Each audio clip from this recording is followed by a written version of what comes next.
Thanks for giving us a few minutes of your time. I want to jump right in here. First, today, Dallas County saw its highest death count yet for a single day, 14 people.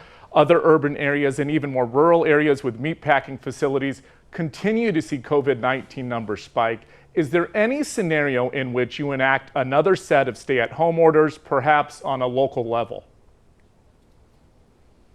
First, let's understand what the facts are, and that is yesterday was the lowest death rate that we had in the state of Texas for COVID-19, stretching all the way back to early April. Also, the hospitalization rate had declined steadily, and in addition to that, the positivity test rate, which is the percent of people who test positive, has declined from mid-April all the way until today.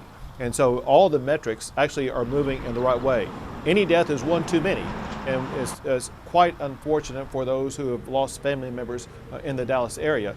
But as a whole, as a state today, there were 22 deaths, and Texas remains one of the lowest death rate states in the country related to COVID-19. However, there are things that we look at to make sure we continue to contain COVID-19. That's why we look at spikes, and that's why we identify hotspots, and that's why we have these response teams that go out to hotspots that typically correlate to either nursing homes, meatpacking plants, or jails. As we contain those hotspots, we're able to ensure that the spread of COVID-19 is contained, and that allows businesses to open up even more. Travel restrictions remain in place from places like California, Chicago, New York City. As we enter the busy summer travel season, can people expect to see those restrictions remain in place, or could they be lifted in the next week or two?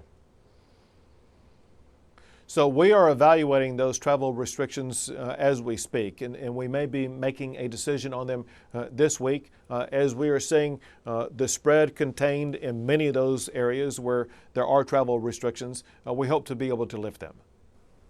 Now, we've been hearing from a lot of viewers about state offices reopening for things like driver's licenses, car registration. For people who can't do those online, do you have a timetable for opening back up? As soon as possible. And so this is an issue also that we're working on, because we know the need that you just articulated, and that is people need to go get a license or get it reauthorized or whatever the case may be. And so we know the need for that, and we look forward also on that issue to finalize something as quickly as possible. And finally, Governor, summer camps in Little League can now start up again at the end of the month. We've heard from a heck of a lot of parents on this. Some saying this isn't safe, it's too soon. Others are saying it should actually happen sooner, in the next week or two. What was your thinking on this front?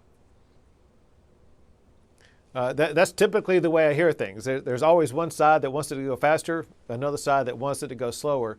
Hence, that's why we have this team of 4 medical doctors that advise us on what the safest practice is. The doctors wanted to hold off until this time for us to be able to make this announcement. And so we made it as soon as we could. And we do want parents to know that it was done in a way that the doctors believe is safe. However, this is very important for all your audience.